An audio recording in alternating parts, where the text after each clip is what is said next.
1 2 1 2. Test, test, test. Test, test, test. Test. Can you hear me?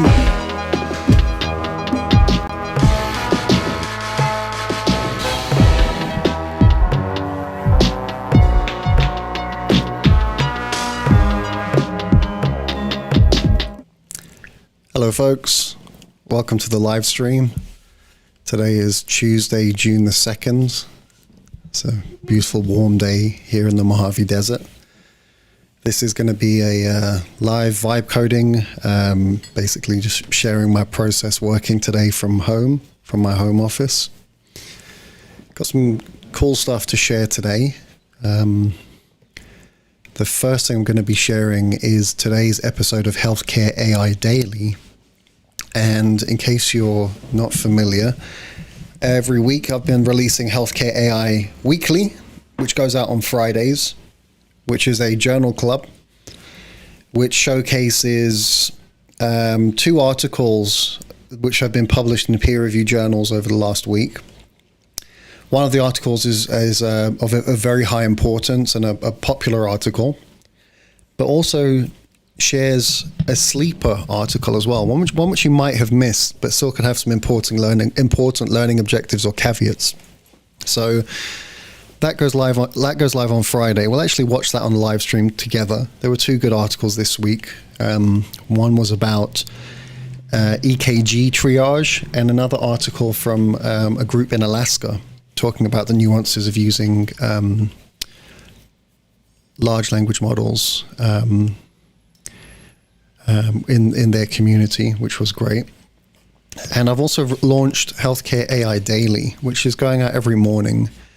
And this is going to be a daily show with a 2 to 3 minute video, just going over some more recent healthcare AI articles as well. A very, very important healthcare AI article that went out today, with a really important finding about social bias and implicit bias in large language models, looking at DeepSeek R1 and Alpha 3 Mini. Is it Alpha 3 Mini? Let me check. Alpha, I'm pretty sure it's Alpha 3 Mini. Maybe it's Phi Mini I'm thinking of. I can't remember what the Greek logo was. I thought it was Alpha 3, but maybe I'm confused. But anyway, very, very important article out of Australia. So we might jump into that first. In addition to that, let me throw some music on. In addition to that, I've also been working on a tool to assist with medical appeals for insurance denial letters. And it's called Claimguard AI. I published it to Github over the weekend and got a lot of work done since the last live stream, which I think was on Friday, to build out the project more. I've been working on distilling a large language model to create a custom student model for use with the project. That protects it somewhat from liability, and hopefully will contain the project to be standalone, which would be good. But we'll talk more about that. I'll go over the GitHub repository and progress on that end. In the meantime, let's go to today's article or today's video from Healthcare AI Daily. This is available on my YouTube channel, which if you're watching right now, we are live on YouTube and on Twitch. So please like and subscribe if you haven't done so already, because I will be going live more regularly, sharing my work and live coding and building in public. But more importantly, to stay abreast of the new uploads, because there's going to be a lot of uploads coming on the channel. Not just me going live, but shorts, giving bite-sized snippets of content. Because I know everybody's busy, everybody's working, they have lives and families and loved ones and things that are keeping us busy. Sometimes you don't have time to keep up to date with all of the peer-reviewed articles. So I've been publishing 1 or 2 videos every day to YouTube with just 59 seconds or 2-minute little snippets of information with just the main talking points. So how about we do this? Let's look at today's Healthcare AI Daily video. And we can actually look at yesterday's video too.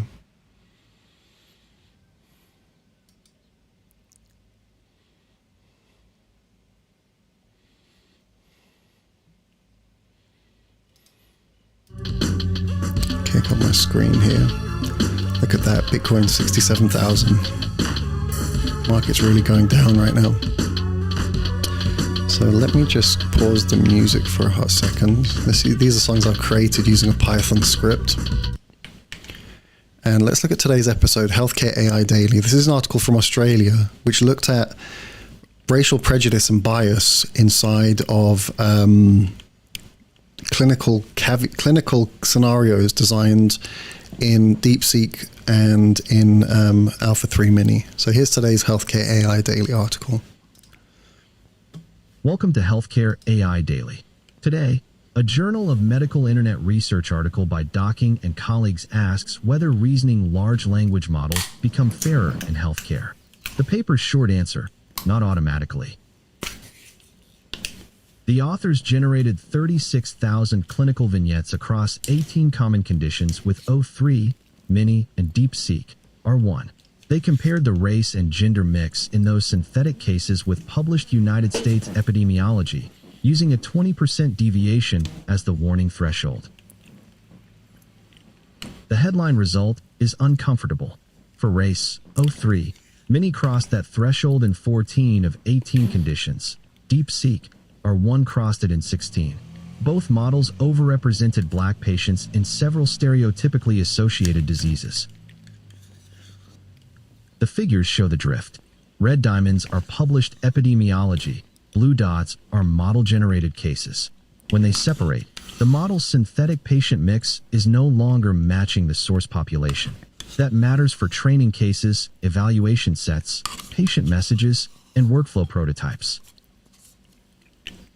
The reasoning traces explain why.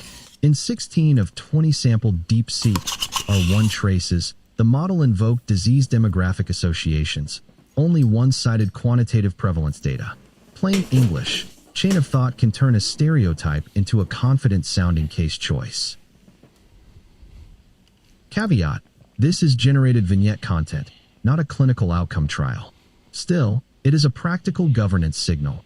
Monitor representational bias before clinical workflow integration.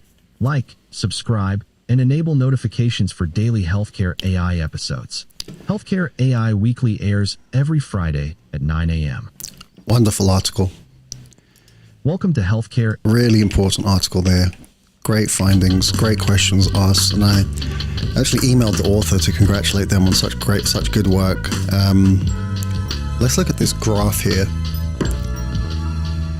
So this is Docking and colleagues. Came out really recently, literally in the last couple of days or so. I think my Roomba is waking up. Don't let that bother you. Let's just move the video over.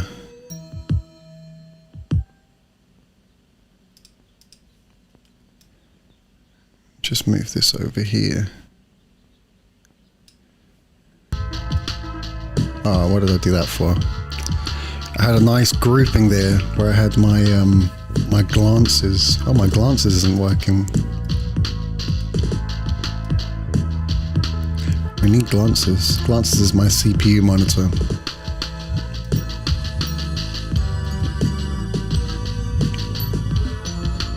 Let me set that up before we talk about this. Actually, while that's cooking, let's look at this graph. So what do we have here? Proportional representation of disease cases by race and gender in O3 Mini generated clinical content compared with published United States demographics.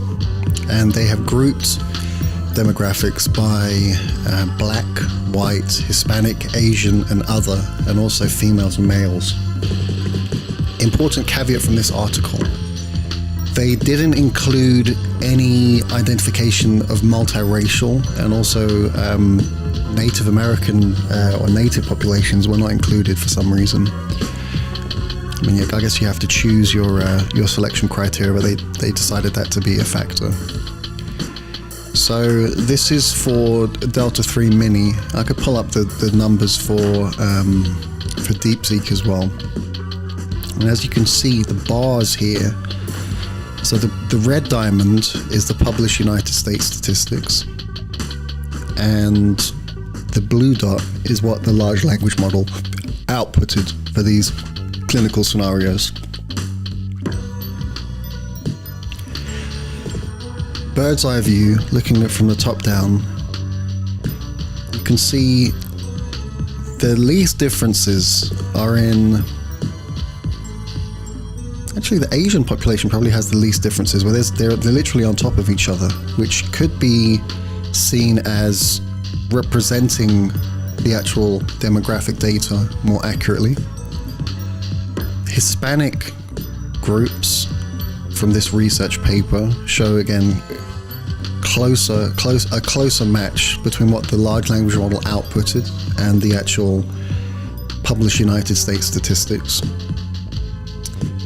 And for certain diseases, there seems to be a lot more agreement. Hepatitis B, colon cancer, multiple sclerosis, I'm guessing this is tricuspid endocarditis, bacterial pneumonia, rheumatoid arthritis, and a certain type of cardiomyopathy. The LLMs performed pretty well on those healthcare problems. We'll talk about male and female differences in a second. Now, what's interesting is when you look at the white populations from the data set, the blue dot, which is to the left, shows that the clinical correlates that were produced underrepresented these health problems in the white population. So if it was a case regarding sarcoidosis or lupus or preeclampsia, essential hypertension, HIV or AIDS, prostate cancer, multiple myeloma, which is a type of cancer, the case underrepresented those in white populations. Now, in black populations, these diseases were actually more prevalent in the clinical cases, so they were overrepresented compared to what's actually seen. With extra emphasis, well, not extra emphasis, but more pronounced than other races, more discussion of or more documentation of syphilis, tuberculosis, COVID-19, and type 2 diabetes. This is shown by the blue dot being to the right of the diamond. Very, very excellent graphical display of the data here, because you can see there's a difference.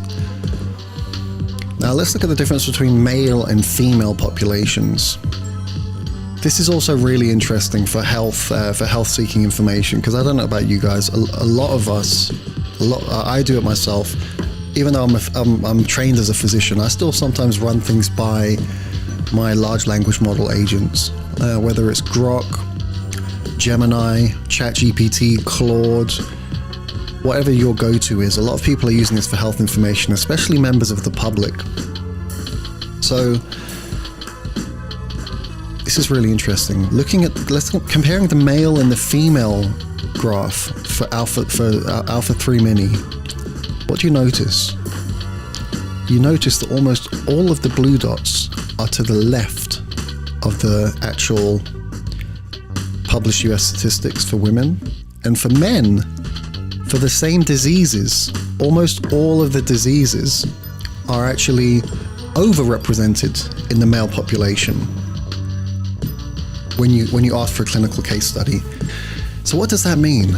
This suggests that if there's a case being created by a large language model for clinical evaluation or a case study, and it's being used to guide decision making for a female population or a female demographic, the chances are for most of these diseases, with one exception, which is actually mirrored male and female, it's probably going to underrepresent that disease state. So diseases like high blood pressure, HIV and AIDS, multiple myeloma, tuberculosis, COVID-19, type 2 diabetes mellitus, hepatitis B, colon cancer, endocarditis, and bacterial pneumonia is going to be underrepresented in a female population and overrepresented in a male population. And the opposite is true for sarcoidosis. Sarcoidosis is overrepresented in a female population compared to statistics for the United States, then underrepresented for male populations. Now, this isn't a criticism of the large language model or the study, because we're still early on in the AI game. So these are very important findings that can be used to help train future models to correct these discrepancies and identify why these problems happened. But this is very, very important, because if this is the picture that's being output for health purposes, for example, the white population having under documentation or under reporting of the prevalence of certain diseases, this could lead to a possible reassurance in the user side or the patient side, where the LLM might not have such high weighting towards certain health problems. A user could be running something by an LLM, or a clinician could be running something by an LLM. And because it's not pushing these certain diseases to the right proportion for the demographic, it could put somebody at ease. On the flip side, for black demographic, we see a lot of these diseases are being overrepresented. And in healthcare, especially with screening and things like that, there's a real nuance where you have this certain balance between finding false positives and finding false negatives. We talk about sensitivity and specificity, which is where the sensitivity is how good a test is at correctly diagnosing somebody who actually has the disease, and the specificity of actually diagnosing somebody who doesn't have the disease based on the results. Now, this study here doesn't really deal with specificity and sensitivity, but let me tell you why this matters. This matters because if you have a black population or a male population, for example, and the LLM information is pushing people towards these certain diagnoses when they don't actually have it, or it's over outside of the actual proportions of the data of the country, the statistical data. This could potentially expose a lot of people to unnecessary workup, unnecessary testing, unnecessary invasive procedures, things like biopsies, CT scans, unwanted radiation, which all have side effects and could pose harm to the people unnecessarily.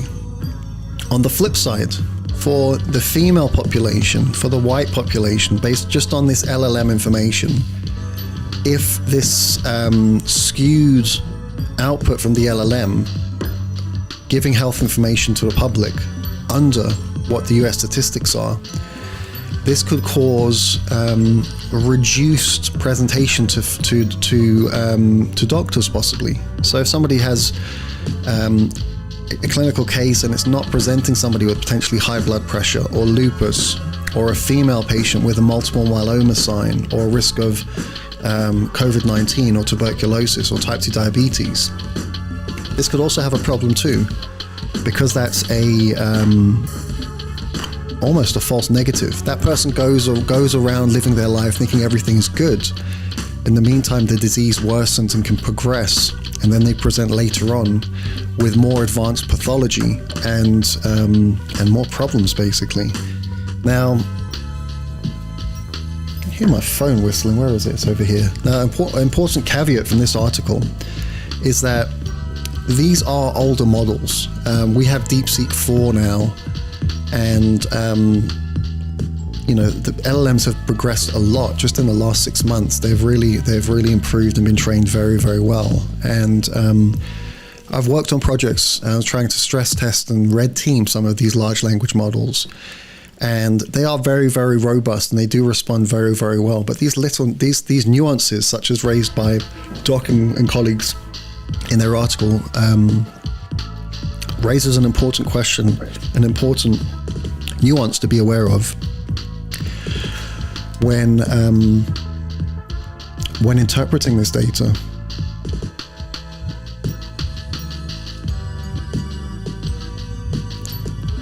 see there's someone in the chat. I hid my chat accidentally. Somebody's on Twitch. Let's go say hi. So that's an important nuance. And the other thing is, this could also be the opposite effect. Is it possible that based on the way that large language models were trained on that large corpus of internet data, let me snap this over here. Is it possible that because the LLMs were trained on everything that's on the internet, and we know that clinical research has limitations such as selection biases and implicit bias, and the fact that you can't scrape the whole internet every time you're doing a research article. Here's another question I have from this paper, just based on this slide alone. Is it possible that where the blue dots are from the LLM, that this is actually the real US statistical data, and that the published statistics are actually behind? The reason why I ask this is this. Hypertension, last time I checked, from what I've read and understood, certain demographics, such as the black demographic, do have a higher incidence of essential hypertension than other demographics, not across the board, just on a population level. Similarly with preeclampsia, and this is due to a number of mostly social biases based on my experience during labor and delivery process and those kind of issues. Similarly with sarcoidosis and SLE. So is it possible that the LLMs are actually pooling data on population level through the whole internet and actually providing the correct information? And could we have the statistics wrong? Interesting food for thought. I think that was a great article. Very good work from Docking and all. Big shout out to you guys for doing that. If you're finding this helpful, folks, please like and subscribe. This is a new channel. We're trying to grow the channel and get some eyes on this important research. It was just it wasn't a real message. It was a chatbot. So that was the first article. Now I'm going to jump back to yesterday's Healthcare AI Daily video, and this is the YouTube channel. And if you scroll down, you can find Healthcare AI Daily here. Welcome to Healthcare AI Daily. Let's look over yesterday's article and talk about it.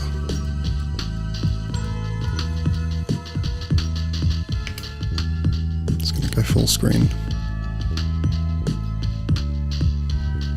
This article talks about a different type of bias.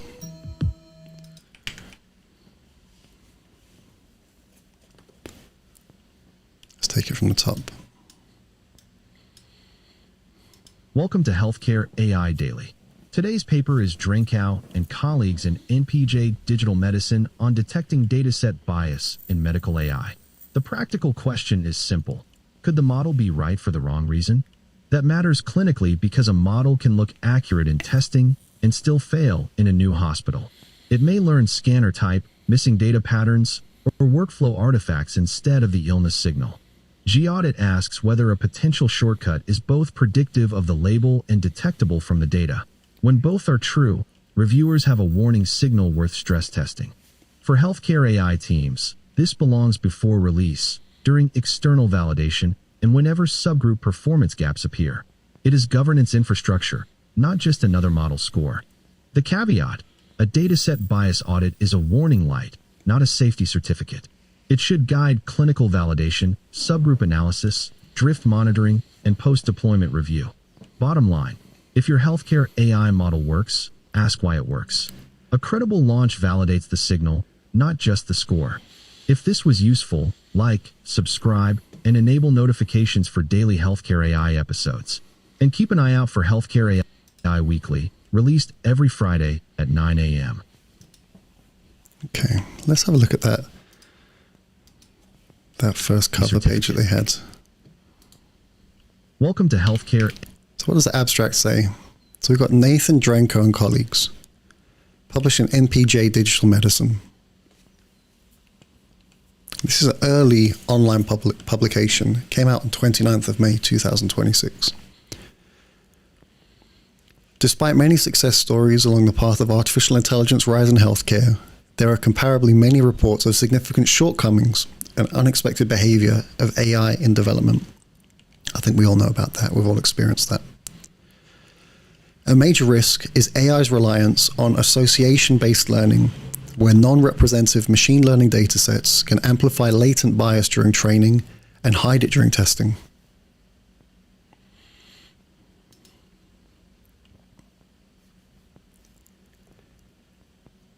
To unlock new tools capable of detecting such AI bias issues, they introduced a system called the Generative Attribute Utility and Detectability Induced Bias Testing, called G-Audit.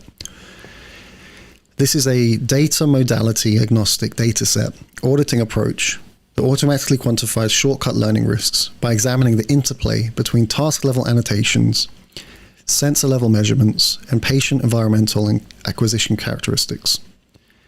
And they've shown this basically across a range of different medical data sets. And this is interesting because some of the large language models are not open source. They're black boxes.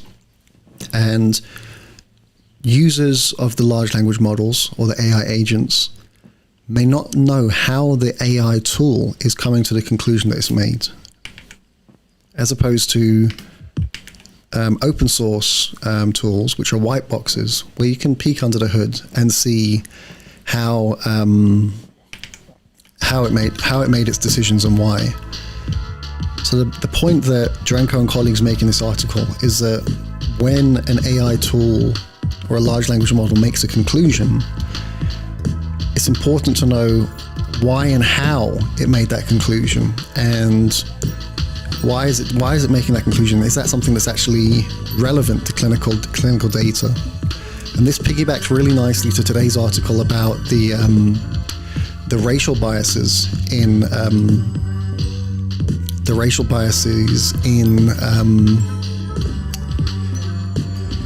the two models studied in DeepSeek R1 and in Alpha 3 Mini in terms of under or over representation of population level data. So keep an eye out on the channel. There'll be another video going live tomorrow, and I'll also be dropping a couple of reels to push the Healthcare AI Weekly video as well. Okay, let's fire up my GitHub, see where we're at, because I had a really busy week working on Claimguard AI, and I've actually deployed it as a repository to GitHub now, which is good. That's nice. Anderson has been checking out my some of my Phantom tools. So we uploaded Claimguard AI, or I uploaded it over the weekend. And so what's Claimguard? Claimguard is a HIPAA-safe HealthGuard claim denial prediction, appeal letter workflow, and synthetic denial appeal corpus, and a toolkit to distill a large language model, which will serve as a teacher to form a student large language model. So basically what this product does is it takes a large language model. I used Quen, one of the 4 billion model size Quen LLMs, and distilled it. So basically pulled out the stuff we want and left behind the weights that we aren't really going to be using in a healthcare AI denial setting. You know, LLMs contain loads of weighted information and data sets and vectors. Things that aren't relevant to healthcare billing, things like, I don't know, the history of early Rome or Greek philosophy and those sorts of things are wonderful to have, but they're not going to serve us much purpose here, so it's just sitting there not being used. So using the process of distillation, you're able to basically pull out what you need and leave what you don't want. And the reason why I did that for this project was to have an offline, isolated LLM that wasn't sending potentially sensitive health information into the cloud. So it provides some barriers and some mitigating factors to prevent sensitive data from getting lost or leaked. You still have to make sure that your local security is on point, but this just prevents sending data to the cloud unnecessarily for billing something not only as sensitive as a medical billing denial or an appeal letter, but also that sensitive health information which needs to be guarded. So Claimguard, it is a healthcare revenue cycle AI project for medical billing teams, clinicians, and healthcare operators who need safer claim denial prediction, denial letter review, appeal workflow support, and controlled LLM distillation for insurance denial and appeal work. What this does, first of all, before a claim is submitted, it predicts the risk of it actually being denied. Then, the system will explain the denial risk using billing-focused driver categories, such as coding, missing authorization, gaps in the documentation, timeliness, eligibility, and potential conflicts between the payer and the actual the participant. This helps staff basically review denial letters and draft appeal or correction packets to help medical groups get the right reimbursement for their work, and ultimately for patients to get their treatment plans and the medical care that they need. More importantly, it helps bring medical groups and people working with insurance companies into compliance with the requirements of medical insurance, which can be very difficult to navigate and sometimes require quite a large team. It does keep the appeal content gated to make sure that there is human review, which I think is a very, very important step with large language model or AI-generated content. And for training artifacts, it has a system to generate the actual mock data. So I trained this on 1,000 articles, which were different formats and different layouts of denial letters, and then different types of appeal letters as well. It also includes scanning for sensitive or confidential health information, gates to help de-identify the information, governance regarding retrievals, and also, like I discussed, has a local LLM distillation path so that a student model can learn the denial and appeal workflow without using any external APIs, and that's going to be the default for the future step. The goal is to have a nice lightweight model which could be run on a more humble machine as opposed to a high-end lab or a high-end machine which has a very expensive GPU, which are very difficult to come by. So the idea of distilling it is to have a small lightweight model with just the weights that we need. I have some screenshots here from the user interface. So we have a secure login, and this is one of the pages where you can enter the denial, you can upload the denial letter. And then there's a dashboard which shows the routing, the confidence of the appeal, what facts are there, what blockers are there, what active phase we're in, and if there are any findings regarding sensitive health information. And then it provides a case summary, basically showing the payer type, what type of plan it was, is it commercial, insurance or not, and then what type of denial it was. So this was a missing prior authorization. And then the system generates an appeal strategy where it says, route internal appeal, channel payer portal after verification, and then for proof you need submission confirmation, a timestamp, and an uploaded packet hash. And the goal is actually to be able to use this platform to actually upload and submit the appeal as well.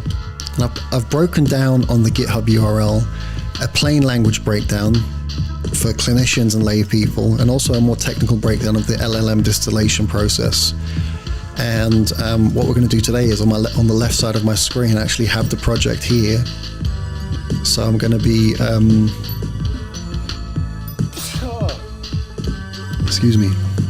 I'm going to be trying to get some work done. There were some big rate limits over the weekend since the beginning of June with ChatGPT codecs. So we're going to plug away and continue with our goal. I've been working on this for several days now, so we'll see how we're doing with the goal. But let's go through the clinician guides of how Claimguard AI was created. So Claimguard has been architected by myself using a number of artificial intelligence assisted tools. So number one, let's start with the healthcare problem. As we all know, claim denials interrupt care they delay payment, and they create avoidable work for clinician and billing teams. Many denials are related to missing documentation, authorization gaps, coding issues, eligibility problems, or timing rules. This project starts from that operational pain point to help staff identify the denial risk earlier and prepare better human-reviewed appeal work when a denial has already happened. Let's break that down into human steps as opposed to technical jargon. The first thing I did with this, I actually broke down the exact process of how an office would evaluate an insurance denial letter. And to do this, I created a list of skills where every single step in the process was listed. So I broke the workflow down into absolute concrete steps, such as the step done when you receive the denial or the claim document, identifying the payer, the plan type, the service, the denial reason, and the appeal route, separating facts from what the model may just be assuming, identifying any missing documents or verification tasks, deciding whether the issue is actually an appeal, a corrected claim, a coding review, or a gap in documentation, and then keeping deadlines, regulatory processes, payer policies, and clinical statements gated for verification. Let's see if I can pull up my the skills here on the left. I know it's here somewhere.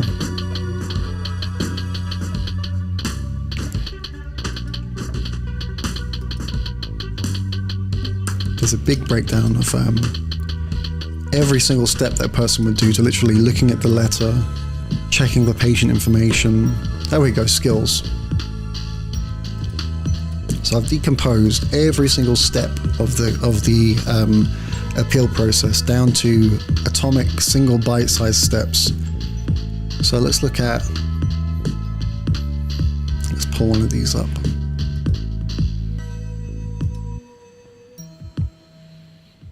And this is used to train the LLM.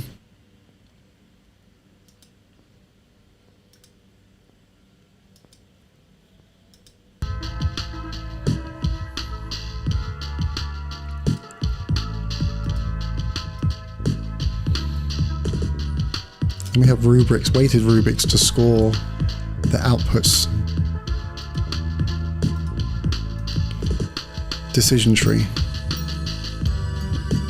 We have a full decision tree for every decision that's made. So we could quickly fly over this. So, required inputs, the plan type. Is it commercial? Is it self-funded? Is it a marketplace insurance? Is it Medicare? Is it Medicaid? Is it government or some other type of insurance? What's the denial type? What's the payer stated route? What authority does the person have to act? What's the evidence? Then we have the decision tree. Is the plan type unknown? Is there an imminent health risk or some kind of issue with termination or concurrent care? Does the denial turn on a fixable claim defect rather than a payer disagreement? Did the payer request additional information without issuing a fixed denial? Is a peer-to-peer available and useful? And so on and so on and so on. I have almost every step involved in the decision making of how to evaluate the medical denial appeal. So those have all been broken down to script it as a skill. Next, it's important to say that healthcare AI can't work without raw patient information. It's important to have real information to make sure it doesn't confuse or muddy the waters for the LLM. So the Claimguard uses metadata-only scanning. It uses document surface inspection and it de-identifies data. This is designed so that reports can show what's being blocked without necessarily printing the names or claim identifiers or member IDs, especially in the training process. To avoid real patient information getting into the model, the system has generated synthetic denial and appeal letters. These are fictitious with example data. This helps train the model on different letter formats, different appeal letter formats, different lengths of documentation, different layouts, different fonts, and also for scanning. So I did about 1,000 appeals and 1,000 denial letters to train the model. Got some information here about the tech stack. Now talking about the LLM distillation process. So the system used what's called a teacher model, which is the big large language model, to produce a training model. So LLM distillation means using a larger model or human reviewed process to produce high quality examples and then training a smaller model to follow that behavior. So this creates safe examples. It asks a larger teacher to produce high quality structured outputs. It validates that those outputs follow the schema and safety rules, and then exports the approved examples into a training format, basically to fine-tune a smaller model. Then this will get benchmarked. The next step is to train the smaller model for a narrow job, because it has a very narrow task, like I was saying. We're not interested in computer coding from the 1970s using punch paper, or what were the greatest songs of the 1992 summer era in the East Coast of the United States. We just have a narrow task: medical insurance denials and drafting appeal letters. So to do this, I used MLX on Apple Silicon on an iMac, which is actually designed for this kind of work. Did have LoRa fine-tuning scripts, and we had a number of different benchmarks, and the technical information is available on the homepage of the GitHub, and a lot of supervision of the runtime as well. Now, what's important is production. It's not ready for production yet, but I'm building out a really robust framework, which will hopefully be able to be tested with real-world data to see if this improves things or not. The jury's out. We don't know how it's going to work, but I'd like to try it. And how can clinicians work with this? Well, the main questions we have is this: would this tool explain why a denial risk exists? Will it separate absolute facts from inferred facts?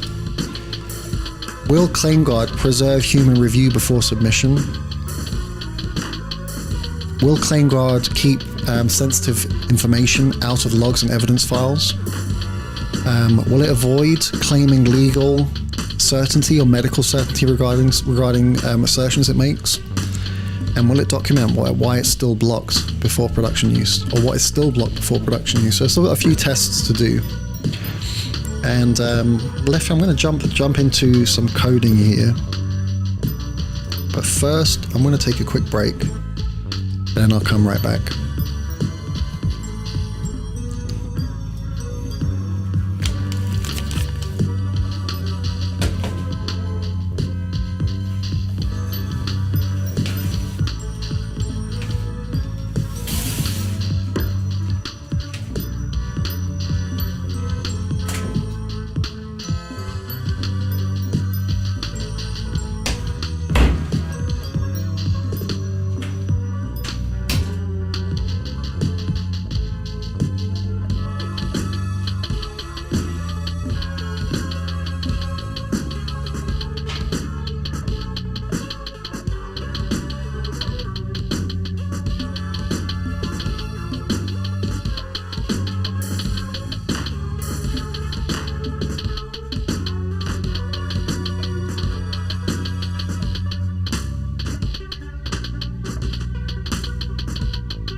2, 1, 2. No, wrong headphones.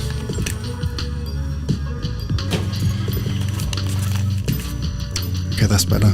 All right, I'm back. So let's get started. Let's resume the goal in Codex.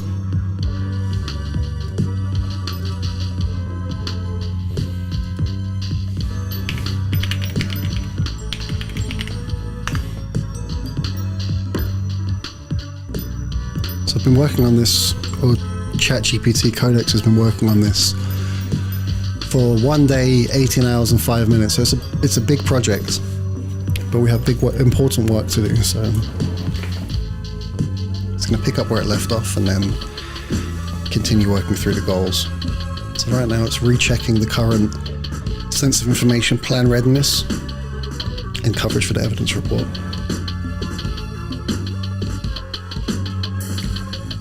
So if you're finding this project interesting, please follow it on GitHub. My GitHub is in the video description and on my profile.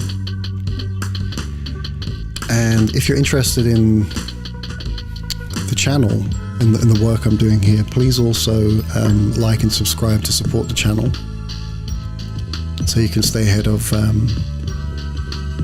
interesting stuff that's going on and know when I'm going live. If you could like and subscribe, that would be great, just to support the channel and the algorithm as well.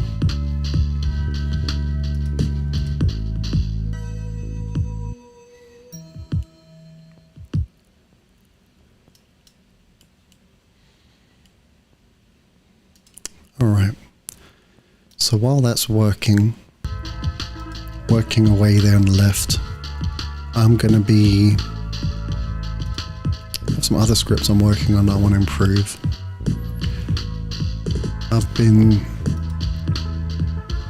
One of my passions is making music.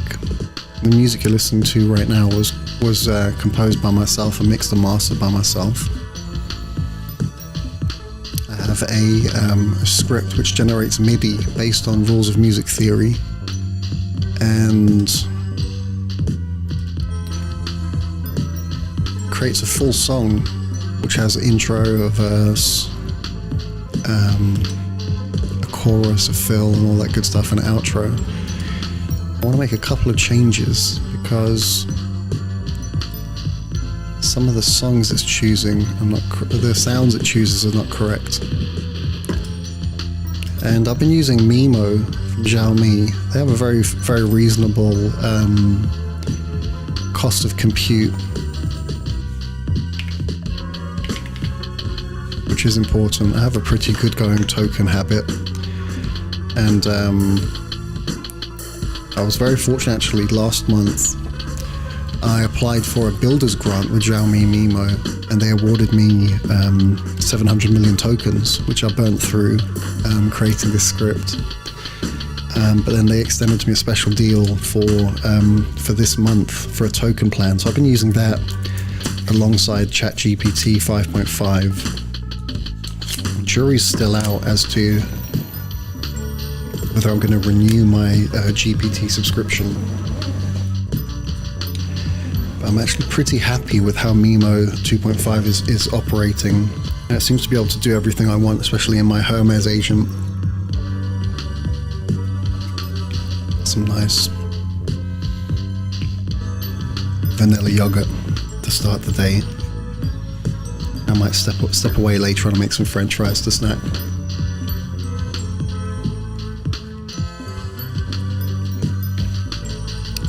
On.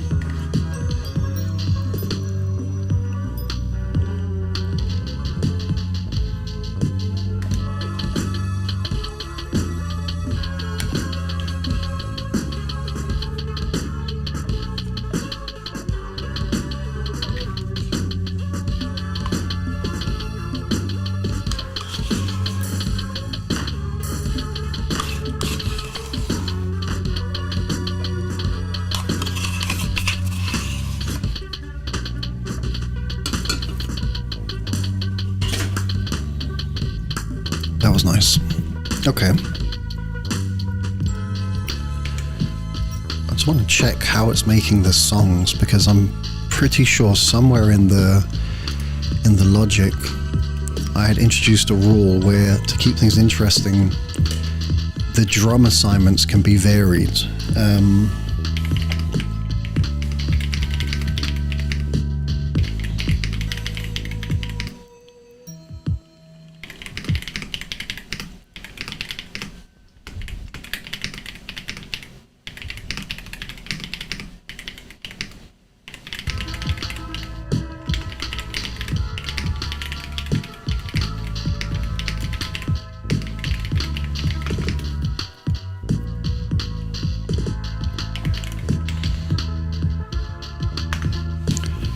And that's okay to be experimental, but the problem is it's messing up my the mix and balance of some of the songs. Some of them sound really weird, where the script is expecting a snare drum and something totally out of left field comes out, and it kind of makes the song not sound as passable.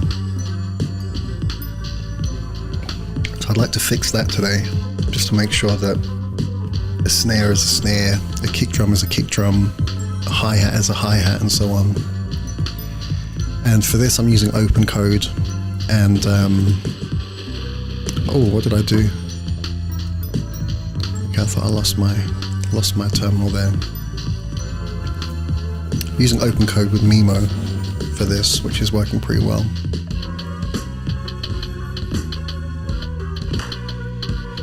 And what this script does, it sends a type of command to a Roland Phantom synthesizer over USB using a system called sysx commands. Yes, there is a random note shift, but it's limited to hi-hat tracks only. That's a problem. No wonder the hi-hats were so crazy.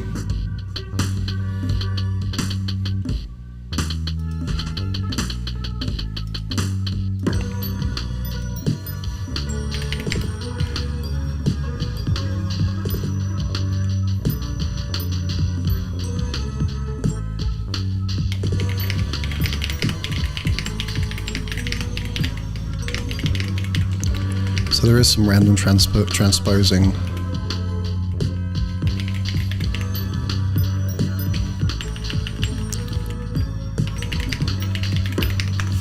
I'm not sure if it's the transposing that's causing the problem, because it's going across different notes on the keyboard and they're not all going to be hi-hats, or if it's because of the patch that it's selecting. So it chooses different sounds on the piano, and some of them may not have hi-hats assigned to hi-hats. It could have some kind of other off-key sound. So we're working on that now. And also what I want to do is enable my glances, which is my on-screen activity monitor.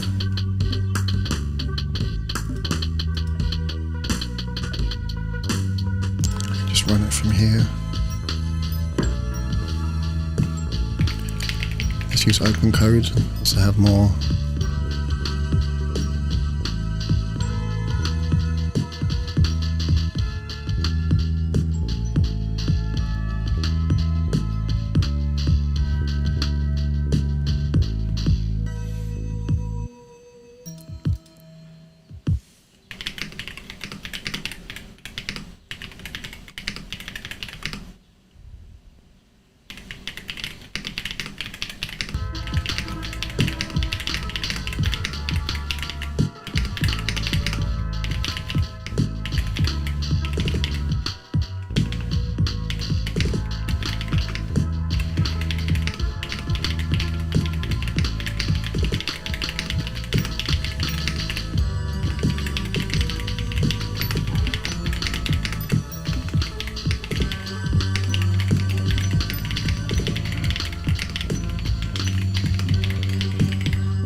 How to enable the CPU monitor tool glances.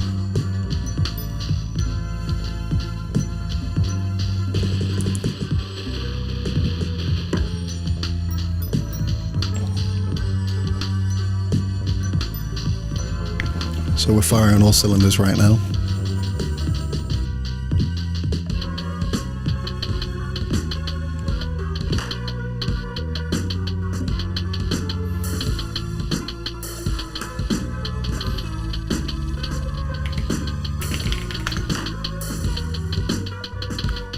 So once this pops up, my CPU monitor should show up over my camera here.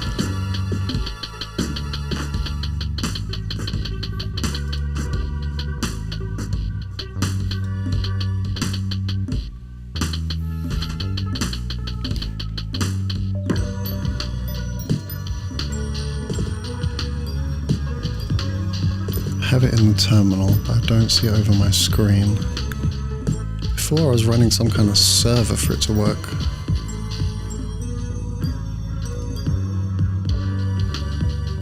Oh, my IP address has changed, that's why.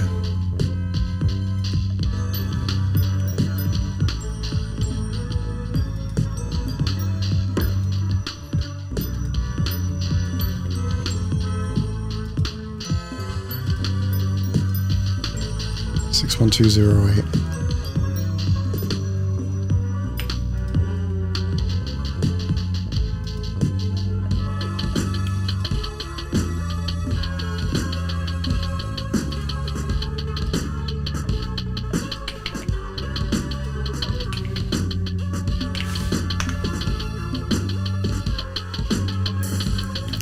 Let's see if we have better luck now. Okay, that's better. That's what I was looking for.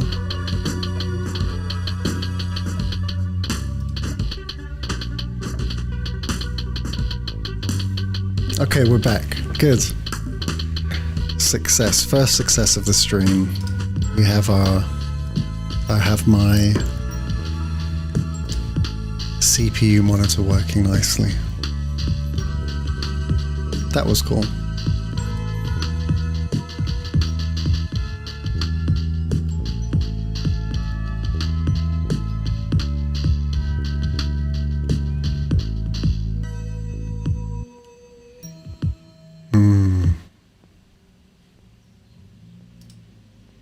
Yeah, this is a high-risk patch.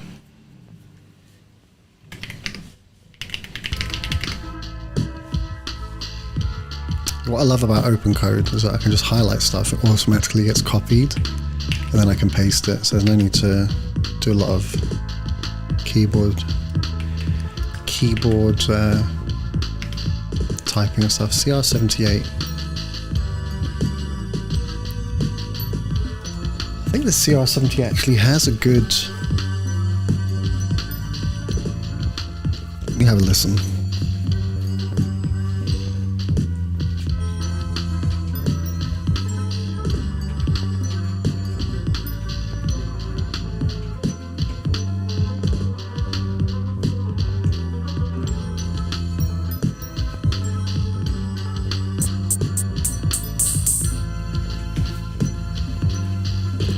Actually, you know what? I'm going to just dig through the drums real quick.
That was the problem.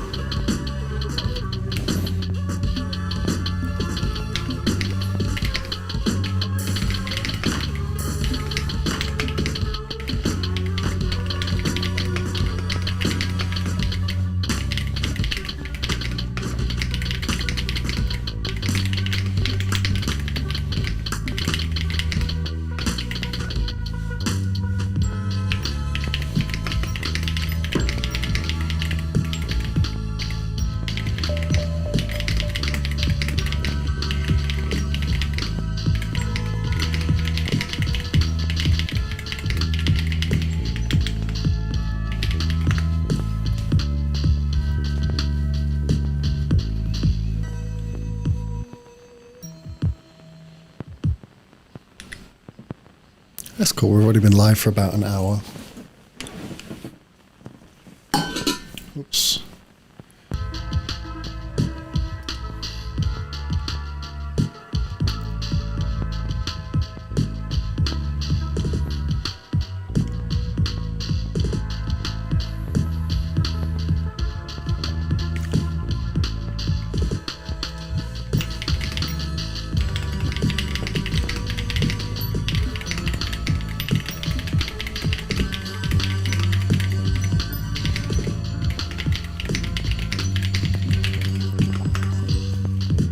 So we're fixing the hi-hats and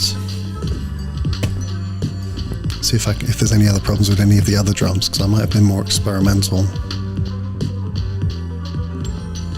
That's just causing problems.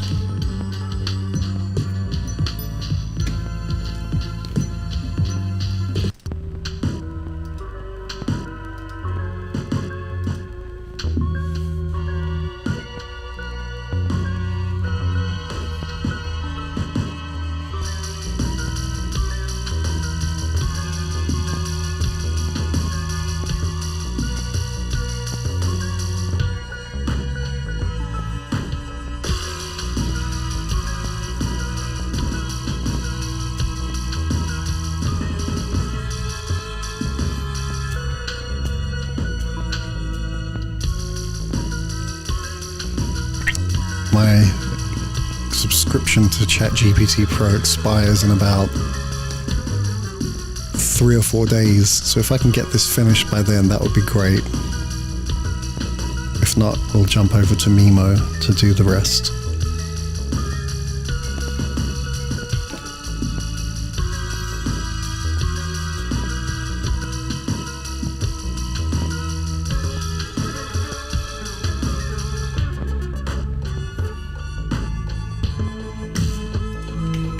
Yeah, let's go.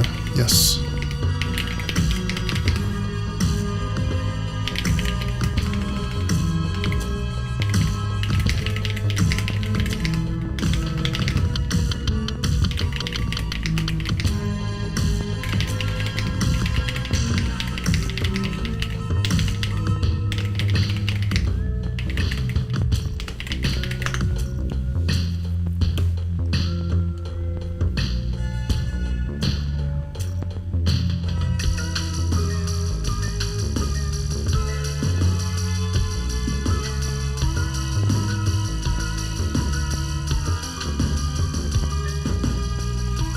It'll be interesting to see how long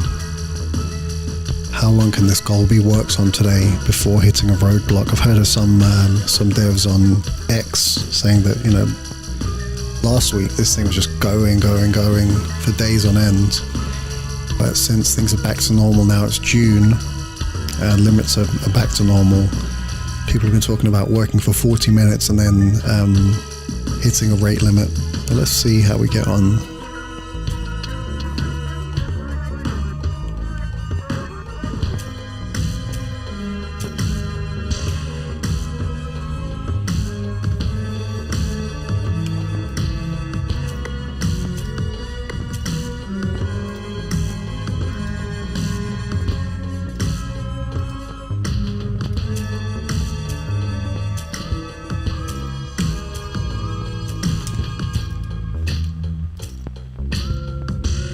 Is my keycaster showing?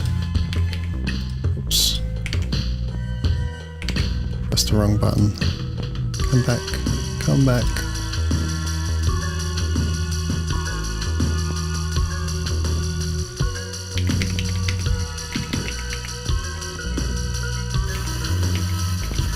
It looks like it wants to work, but it's busted up for some reason.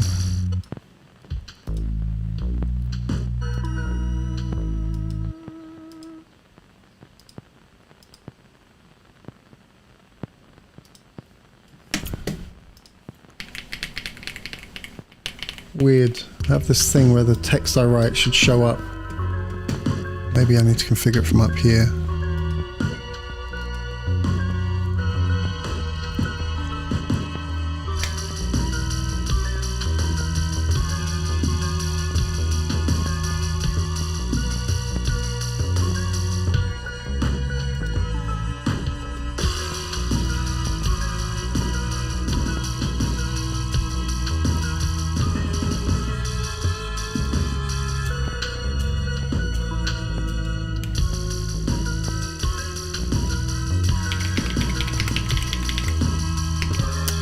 Not seeing it anywhere.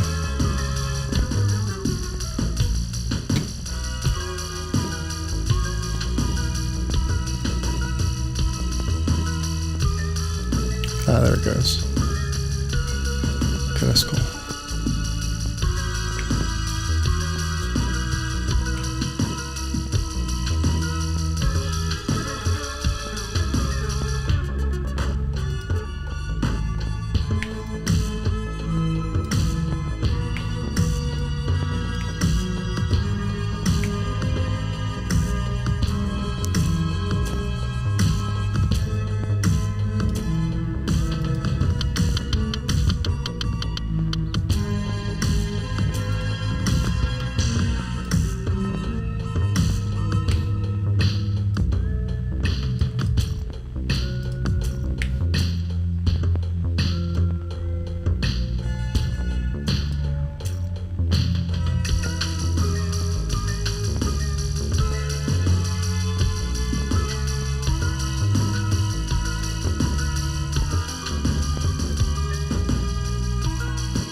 That's better. Cool.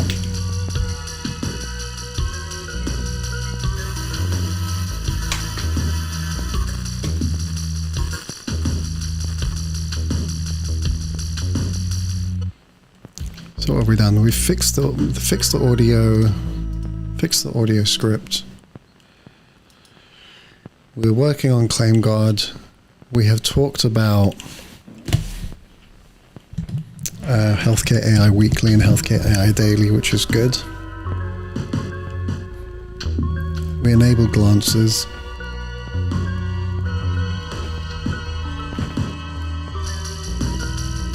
Time for some coffee.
back with some coffee.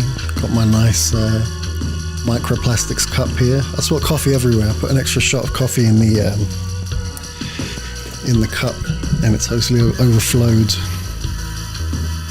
on the machine, which wasn't good, but it happens.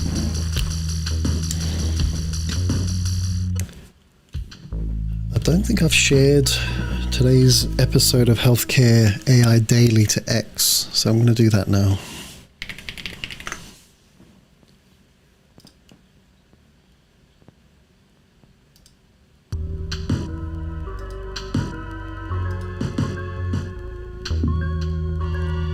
If you're new to the channel, please like and subscribe. Help grow the channel. Have any comments about anything I've discussed today, please drop a comment. Please drop a comment in the chat. Have I shared it yet?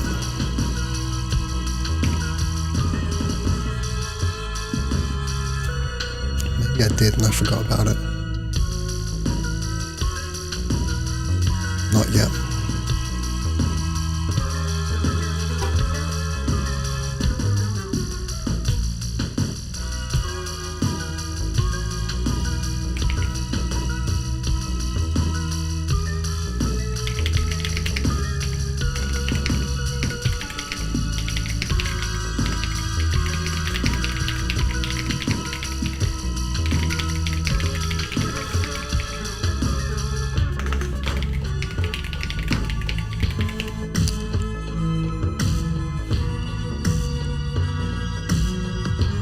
This is the wrong article.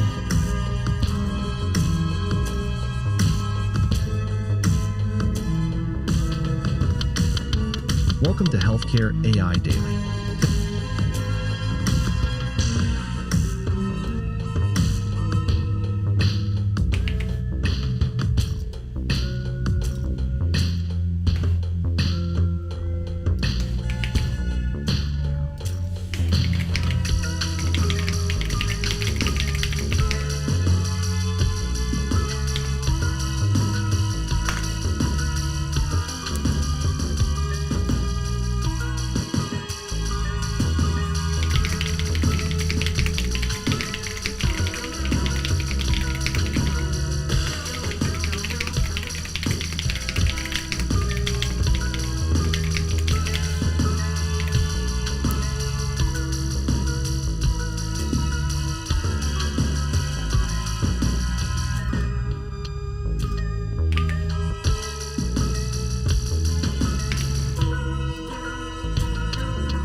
Looks too long. 7 characters over. Okay, we can make that work.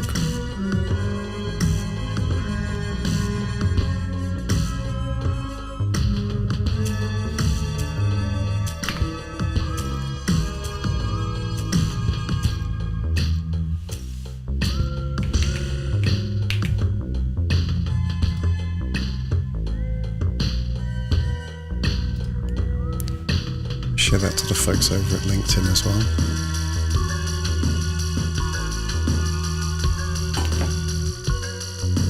Oh, I'm making some French fries. Let me set my timer. I think 8 minutes. That'll be ready.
go.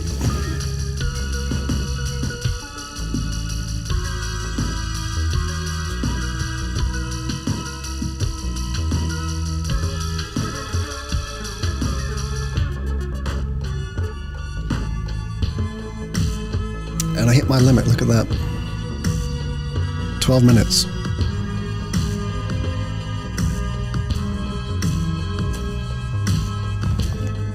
I think I've hit my total limit. So the days of using ChatGPT codecs are over. Wow.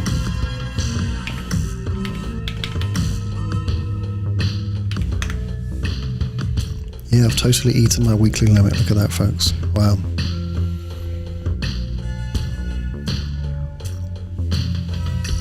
It was fun while it lasted.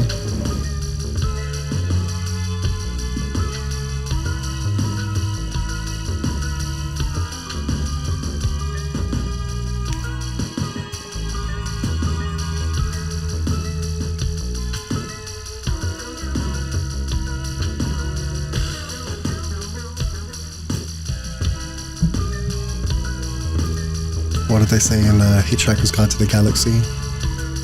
So long and thank you for all the fish.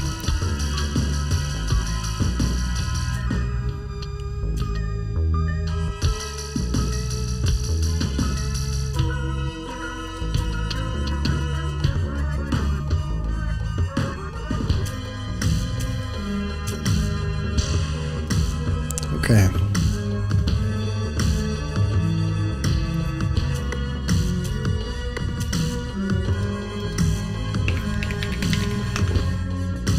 I'm going to jump over to 5.3 codecs,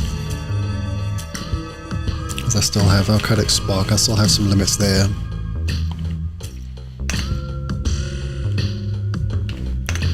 And need to document a implementation plan.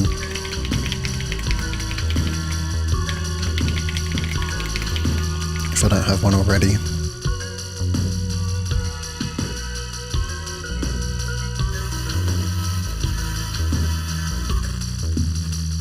Maybe this is it.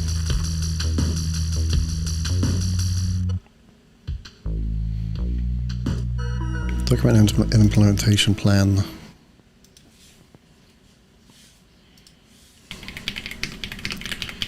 Which is comprehensive and detailed.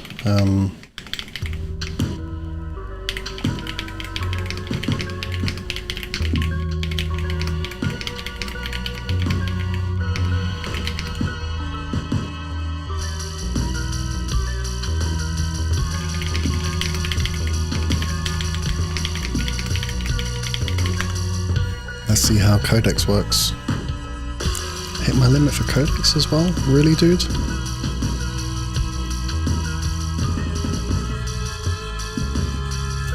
Shucks. Oh, shucks.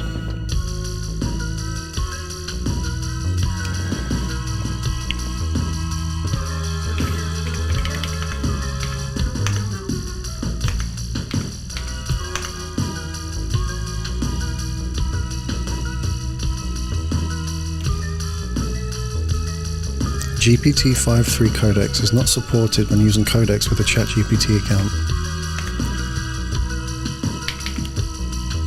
Maybe GPT-5.4 will work? No.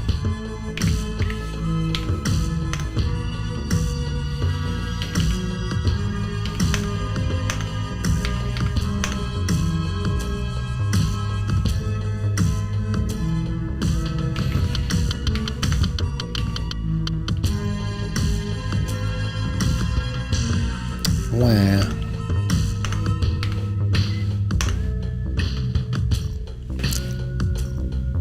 Not getting any love from ChatGPT today.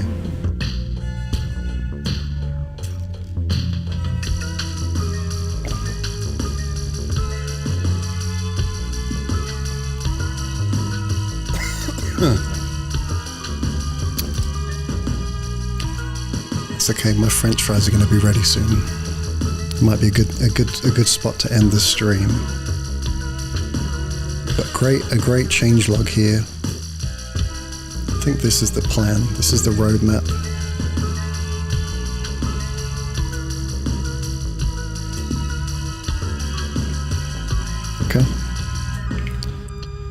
we're going to jump over to OpenCode using Mimo.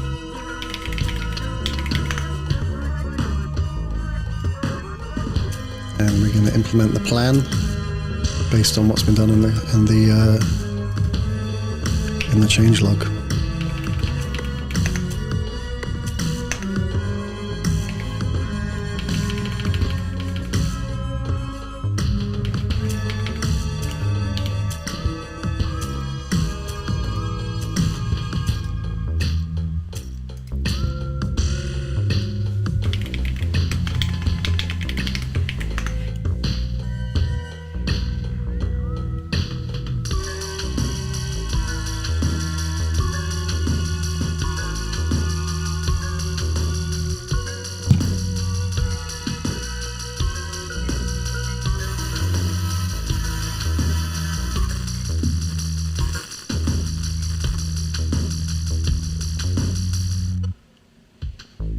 Just reviewing the agents MD. These are my ground rules I've been using.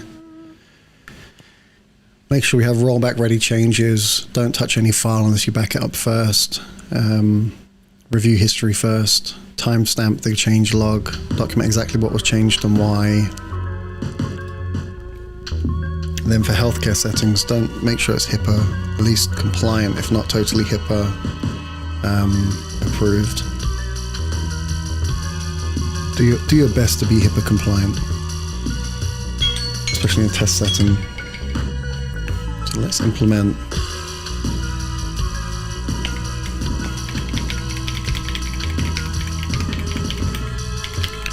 continue working on implementing PHI plan and review to see what has been accomplished so far. Should we run that in plan mode first?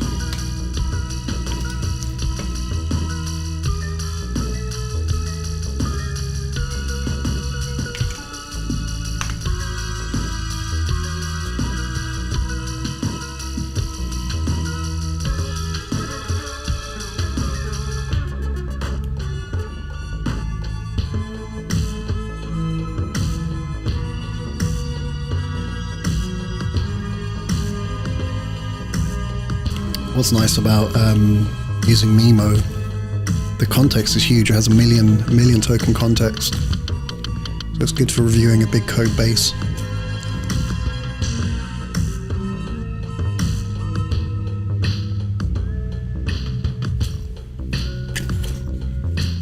Okay, I'll be right back.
Those are some good French fries.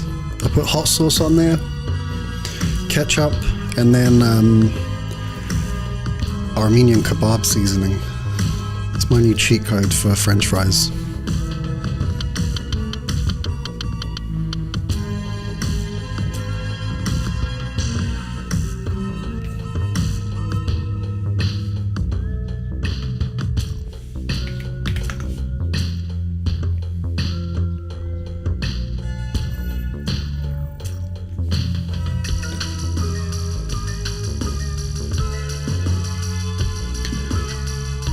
So scan of the project found some vulnerabilities, so we're fixing those. And a couple of issues with the front end as well. Then we're going to build the image with a Docker container.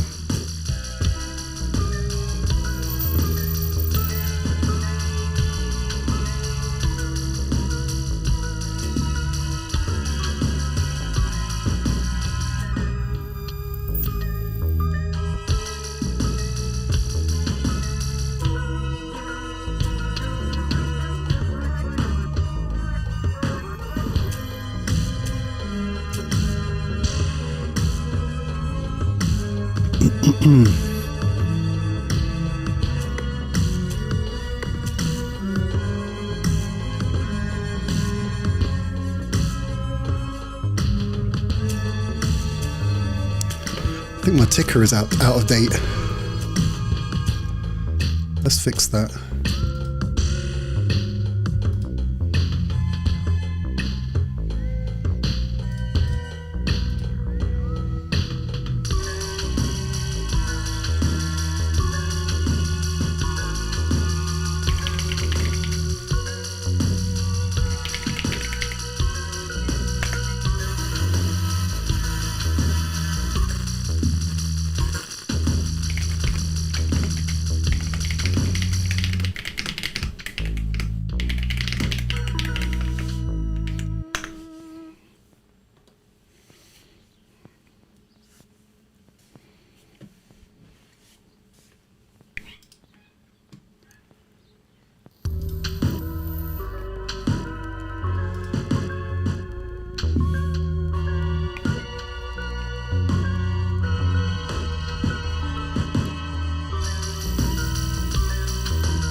Maybe I'll just refresh it, see if that makes any difference.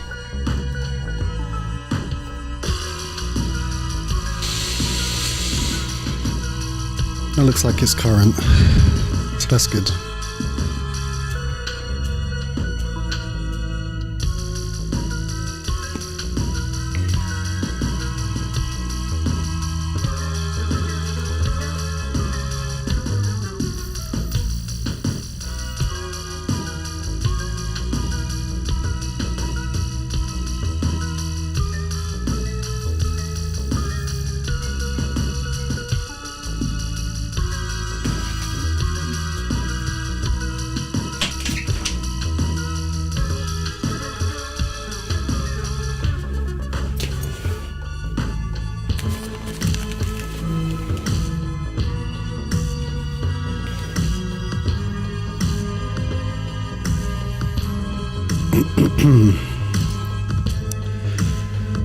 What else can we work on for now? What's happening in my Hermes threads? Anything?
computer's working. What's eating up my processor?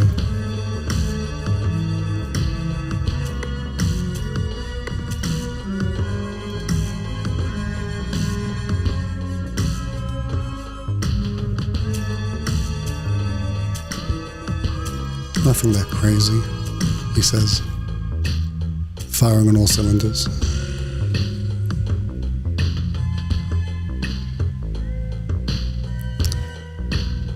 So I'm Raphael Malikian. I have over 20 years of healthcare domain experience, if you're just watching the stream, including working as a family medicine physician. And I also bootstrapped a healthcare startup in 2019, which closed in 2021 due to some regulatory issues. So I'm making a pivot into health tech, and I'm sharing my process here on the live stream most days. Figure as I'm working on interesting projects, it's only makes sense to share them and build in public. So this is where I'm sharing my process. So you can find me vibe coding on this stream, and also sharing my insights and comments and questions on controversies in the field.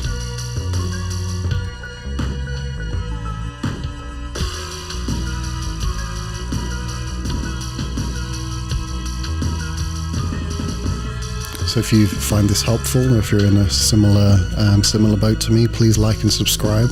Great to build a community of like-minded individuals.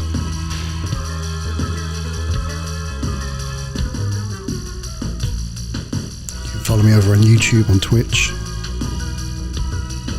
and also over on X. My account is RT Malikian. That's RTMALIKIAN.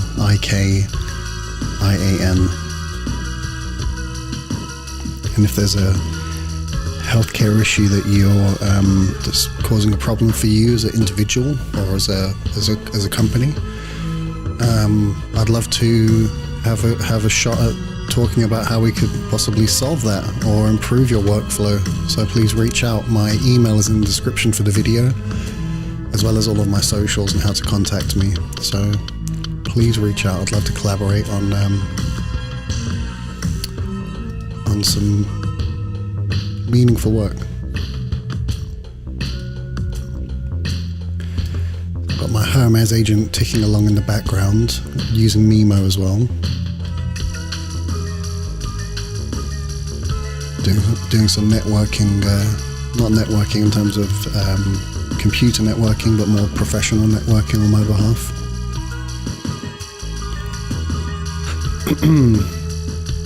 I'm just trucking along here, trucking along.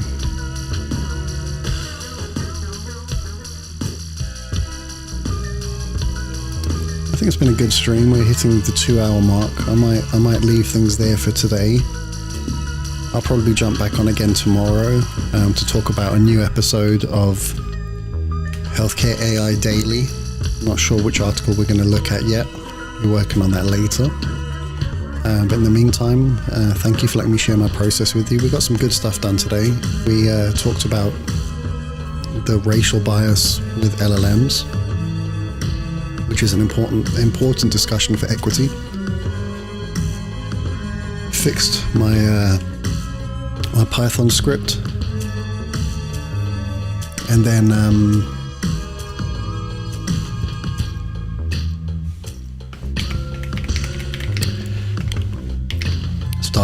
did more work talking about Claimguard AI, the healthcare denial and appeal platform, and migrated the work of that over to Mimo after I got kicked out of ChatGPT.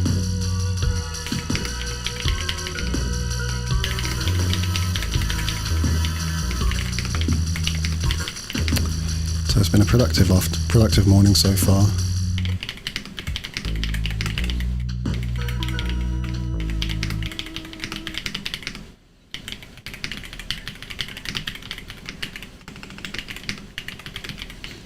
Oh, you know what? I'll show you. Look at my new resume that I made. Codex helped me with this. Let me fire this up. I wanted to make a resume that looked like a terminal window. What do you think about this, folks? How's that?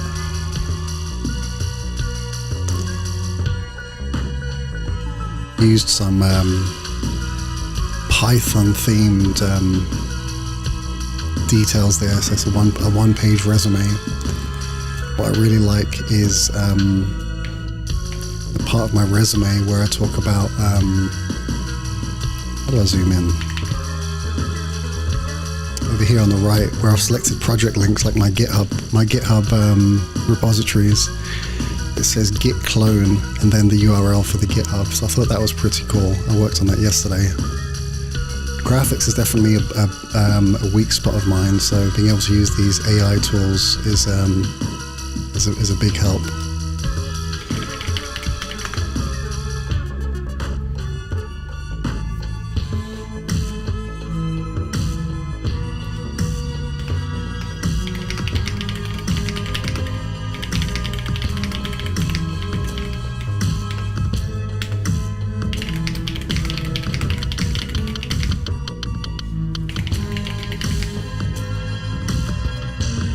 Yeah, I think that's a good time to call it. I'm